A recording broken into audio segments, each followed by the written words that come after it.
Good morning, everyone. My name is Megan Boczar. I am the new Megan at TorranceLearning.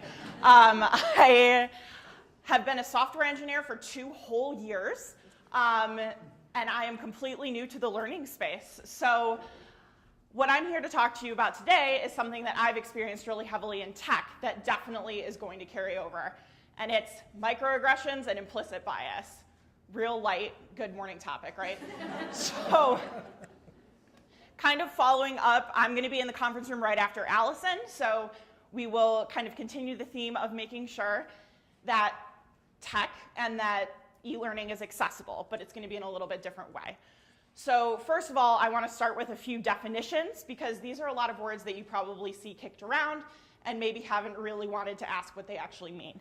So a microaggression is an indirect, subtle, or unintentional discrimination against somebody of a marginalized group.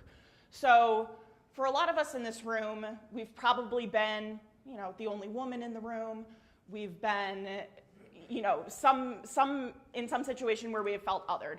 Even just yesterday at the XAPI party, we separated into who identifies as an instructional designer, who identifies as management, and who identifies as a software developer. And I was the only female over in the software developer side. So that's something that I'm kind of used to at this point, but it's something that a lot of folks don't really think about. So when I was looking for a job, and I was fortunate enough to land here at TorranceLearning, a lot of job postings for tech will talk about the beer fridge and the foosball table. That's not necessarily something that I'm interested in.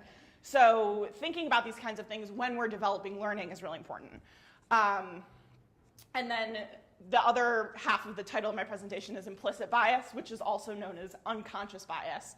And that is when you process information based on unconscious feelings. So everything that has happened to you in your lifetime, you build up these biases, these prejudices, and all of that, and we have to actively make sure that we're working to unlearn these things. And especially when we're in a position where we're privileged enough to be able to educate other people, we have to make sure that our personal experiences aren't leaking out in other ways. So kind of continuing, I'm just giving you a vocabulary lesson this morning, basically. There are a lot of words, even race versus ethnicity, and what do those things mean? So we'll be talking a lot about that in my presentation, but just a few words that I think everybody would kind of benefit from learning the difference. So the first thing is privilege. Privilege is about access. So a lot of people have a lot of privilege, and they're able to get to our e-learning courses because they have a phone in their pocket, because they have a computer at home, because they have internet. But some people don't have that privilege. Another thing is underrepresentation versus marginalization. I see those words being used interchangeably quite frequently, but underrepresentation is about numbers, and marginalization is about treatment. So for people who are only looking at the numbers, they're looking for representation.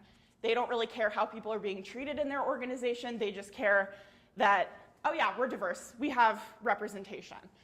And then kind of along the same vein, there's diversity and inclusion, which, especially in the tech space, you hear about D&I all the time. Diversity is about variety. So again, kind of the statistics, the numbers, and inclusion is about the experience that people give. So when we're talking about e-learning, when I'm talking about tech, I'm not just talking about representation and diversity. I'm talking about marginalization and inclusion. So that's something that I really want to be able to focus on. Also in my presentation, I'll be talking, I'm sure, how many of you in here have heard about Project Implicit from Harvard? A few hands? Okay. So Project Implicit was started in 1998 by Harvard. And I'll kind of show you a little bit in the presentation today, but it is a little bit of a game, kind of going back to Peter's session, where you are making associations really quickly. You do the test as fast as you possibly can. And in the end, you might realize a couple things. So it's very interesting because it asks self-identification questions first. So how do you feel about this group of people? And then when you actually take the test, you might think that you don't have those biases, but they're really under there. So yeah, I hope that you will come and join my talk today. Again, I'll be in the conference room after Allison. Thank you.